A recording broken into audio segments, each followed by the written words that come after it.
I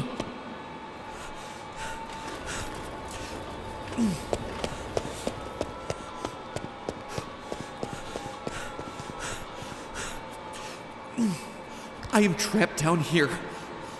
All the exits are closed and it's after me. I don't know if anyone will ever see this, but you need to know that... You need to know...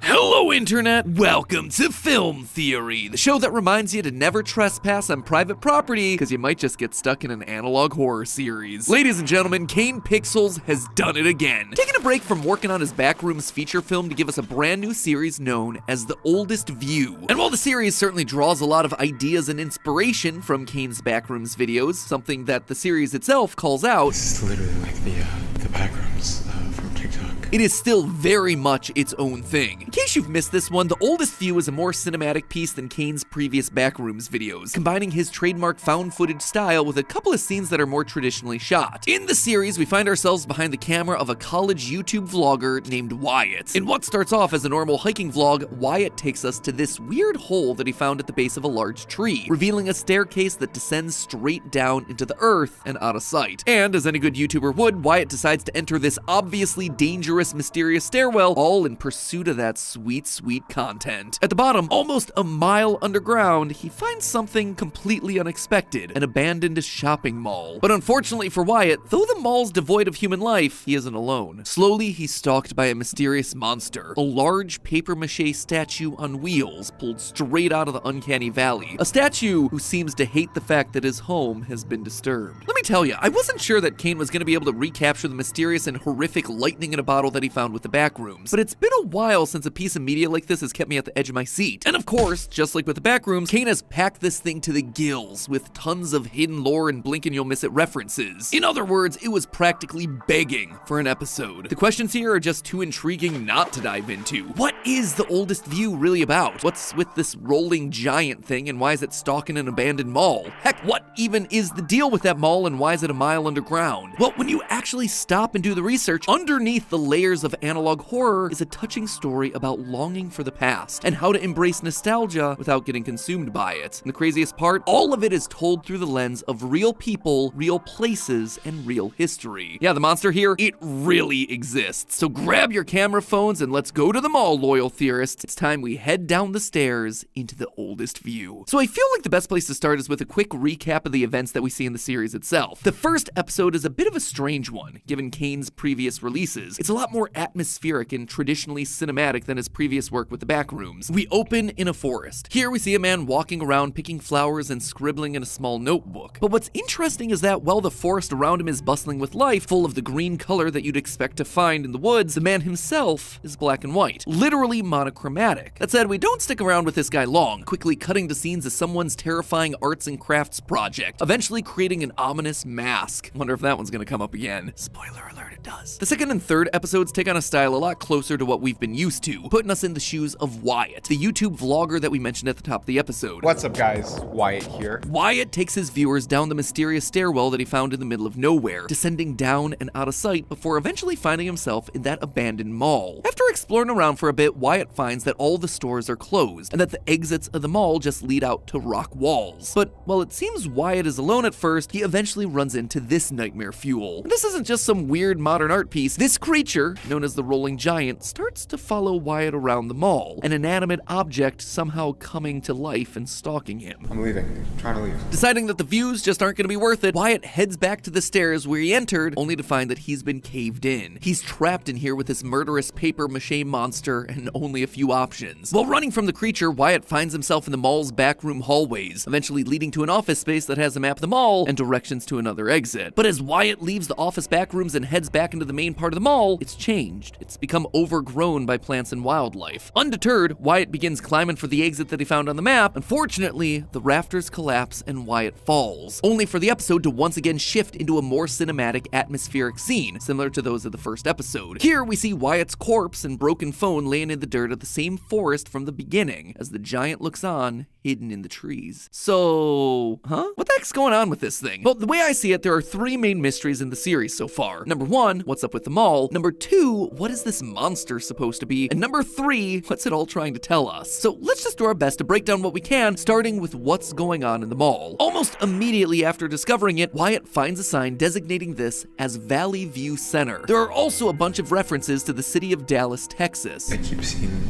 Dallas show up. I thought this was a really strange and specific detail, so we did a bit of digging. We found that the Valley View Center is actually a very real place that actually existed in Dallas, Texas. But we should also note that the series clearly doesn't take place in Dallas, and likely not in Texas at all. First off, the flora and landscape in the outdoor area that we see towards the beginning of Wyatt's vlogs looks a lot more like what you'd expect to find in Central California. This absolutely makes sense when you consider that Kane is from that part of California, but it's not just a production decision. As Wyatt's exploring the mall, he himself seems to think it's weird that he keeps seeing signs for Dallas everywhere. I keep seeing Dallas show up, but I'm not sure if it's talking about the city. But I've seen like 2 Texas shops, and it's on a lot of signs. So right off the bat, that's pretty darn weird, right? What's this mall from Dallas, Texas doing in California? And maybe more importantly, why is it underground? Well, it's important to note that the Valley View Center doesn't actually exist anymore. Just like most other malls in the US, the Valley View Center was hit hard by the 2000s, thanks in large part to online shopping and companies like Amazon taking much of their business. By 2012, the mall was bought out by an investment group called Beck Ventures, who didn't plan to save the dying mall, but instead demolish it and rebuild the land into a completely different shopping district known as Dallas Midtown. In fact, you can see part of Beck's plan to do this inside of the oldest view. As Wyatt's exploring the office space, you can spot several artistic renderings and publicity images displayed on one of the walls that he walks by. The very same ones that you can find in real life if you go to the actual website for the Dallas Midtown project. See, side by side there? They are one and the same. Why is that a big deal? Well, it's at this point that we should stop and acknowledge that because this building was entirely demolished earlier this year, it means that everything we see inside the oldest view here is 100% CGI. Everything from the giant AMC to the name 8 vegetables that start with B sign, all painstakingly recreated digitally. And if the comments from Dallas locals are any indication, he did a bang up job of bringing their memories to life. I don't just bring that up to show how impressive Kane's work here is. He chose this specific mall and these specific assets on the walls for reasons. And it all comes down to the rolling giant that stalks Wyatt throughout the video. Why? Well, this leads us to mystery number 2. What's the deal with the monster? Follow me here. Like most cities do, Dallas is no stranger to gassing up their local celebrities that either came from the city or helped put the city on the map. But while most other cities would just leave it at building statues or naming buildings after that famous person, Dallas does something a little bit different with their metaphorical giants. They turn them into literal giants. See, in 2012, a group of local artists in Dallas organized something they called the Parade of Giants, where many famous Dallasonians from the city's past would be lovingly recreated as large statues. Statues that would then get rolled through the streets. You see where I'm going with this one, right? At the same time as the Parade of Giants, before the Valley View Center was sold and demolished, many of its storefronts were rented to local artists to showcase their work in a push known as the Gallery at Midtown. This has become a haven for local Dallas artists while this mall is undergoing a transition. Something we see referenced not only on the first sign that Wyatt comes across, but also all across the mall. One of these artists was Kevin Obregon. We can actually see his studio among others as Wyatt strolls across the mall. And the giant that he created for the parade? Yep, it is one and the same with the giant that we see stalking Wyatt throughout the mall. A statue who was the literal poster child for the Parade of Giants. So if these statues are meant to be real people important to Dallas history, who is this giant based on? Well, according to the description for the 3rd episode, the creature is credited to Obregon and named the Julien Reverchon Giant. If you didn't know, and I mean, why would you know this? Julien Reverchon was a botanist, someone who studies plants, born in France in 1837. Now, those factoids right there should already be connecting some dots for you. Firstly, the giant itself seems to be made of plants. Notice those massive plant-like hands. Secondly, the stairwell down to this creepy abandoned mall, it was found at the base of a large tree, again showing a connection with plants. And finally, our point of view character Wyatt, what's he studying in college again? Oh yeah, botany. I was able to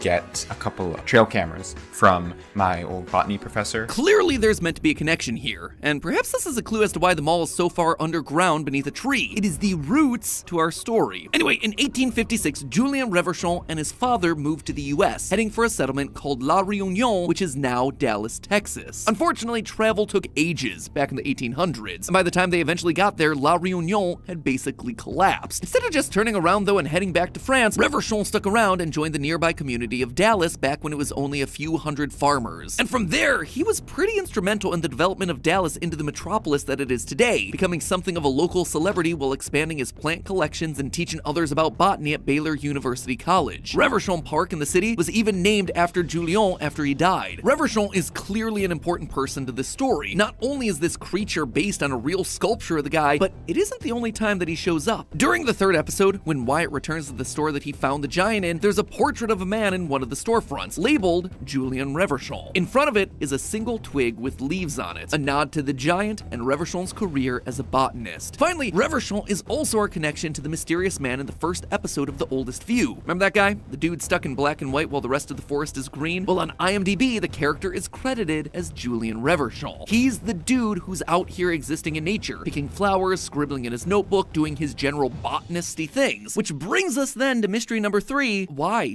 What does any of this even mean? This series clearly has a lot of very specific, very regional references to real-world people, events, and history. This stuff was not put here on accident. This isn't meant to be a bunch of Easter eggs or random decisions. This all means something, and I think we can decipher it starting here, in the back rooms of the mall. While in the office, Wyatt finds himself a piece of paper that describes fire safety protocols for the Valley View Center. It is very detailed. It even refers to several other documents with numbers on them, each with a specific purpose. But if you break down the numbers, they all have hidden meanings. They're all dates that describe very specific periods of time. Document 1855-1857 can be broken down into the years 1855 and 1857, the exact date range that the La Réunion settlement outside of Dallas existed. Remember, this was the place that Reverchon was leaving France for, before the community collapsed and Reverchon was forced to move to Dallas. The next document, 1973-2023, refers to the dates 1973 to 2023. If you dig into the history of the Valley View Center Mall, you'll find that it was first built in 1973, and that the last remnant of it was demolished earlier this year in 2023. And finally, the third document references 1837 and 1905, the years Reverchon was born and died. But we can actually take things even deeper by looking at the instructions attached to each of these numbers. See, these aren't just Easter eggs, they're clues to tell us what the series is trying to say, at least thematically. Document 1855-1857, the one referencing La Réunion, refers to emergency assembly points, places to safely gather in the event of a fire, described as a safe distance from the building if it were ever to have structural issues from damage. If this is meant to be where you go in the case of an emergency, it cannot be a coincidence that the numbers are pointing to a town that ultimately didn't survive. It's pretty ironic. One that's even more interesting though is document 1837-1905, the one pointing to Reverchon's life. This one is talking about what people should do if the exit routes become inaccessible. In other words, this document seems to be thematically telling us the way out of this situation. The way to solve Wyatt's problem and escape from this danger is going to be looking at Reverchon himself, his life, his decisions, what was important to him, and what the giant represents throughout the series. What do I mean by that? Well, think about what we actually see the Reverchon giant doing throughout the videos. He aggressively follows Wyatt and spooks him, but he doesn't kill Wyatt. In fact, the only real indication that we have of what the giant's after, as the giant corners him, Wyatt asks, What do you want?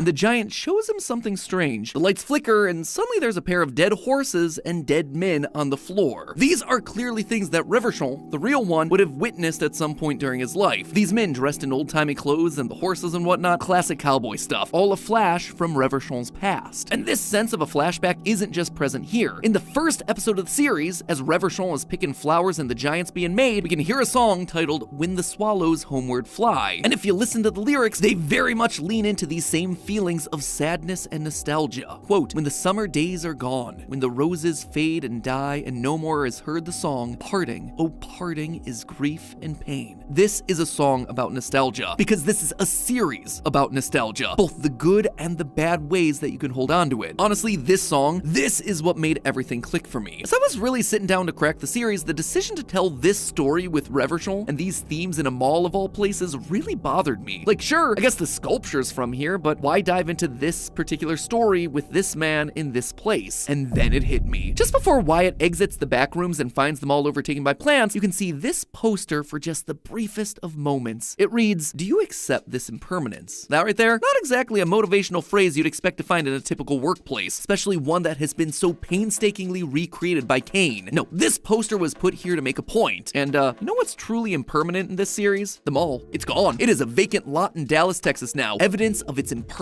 for all to see. That is what The Oldest View is about. It's a nostalgia trip for anyone from the area. And you don't have to take my word for it. Out of the nearly 17,000 comments left on the third episode at the time that I'm writing this, Kane chose to like just 4 of them, each one mentioning the strange sense of nostalgia that they got from seeing this mall that they remember but will never see again in real life. Even if you aren't from Dallas, if you're a certain age range, you're probably still gonna be feeling a similar sense of nostalgia. Sure, almost everyone who's watched or will ever watch The Oldest View will have never stepped foot into the Valley View Center, but malls were very much a ubiquitous part of American culture for decades. But as more and more of life has shifted online, it is harder and harder for malls to stay in business. Many have closed their doors forever, with estimates saying that only 700 are still open in the US in 2022. Nostalgia is a powerful emotion. It's bittersweet. It also brings a certain type of comfort. Scientists have used nostalgia to alleviate depression and homesickness in soldiers, and I think that is the feeling that The Oldest View is trying to capture here despite the spoopy, scary imagery. Look back at those comments that people from Dallas left about seeing Valley View in the video. None of them were sad. They were grateful. They were happy to reminisce about this thing that was a part of their lives and is now forever gone. They were able to bask in that impermanence one final time. It was important to them to honor that memory and not to just milk it for clout and then run away from it afraid like Wyatt, which is why he eventually had to die. Impermanence is the way of nature. It's the way of life. All things eventually come to an end, and you either embrace that or else you're fighting a losing battle. That's something a botanist like Reverchon would know all too well. But hey, that's just a theory. A film theory. And cut.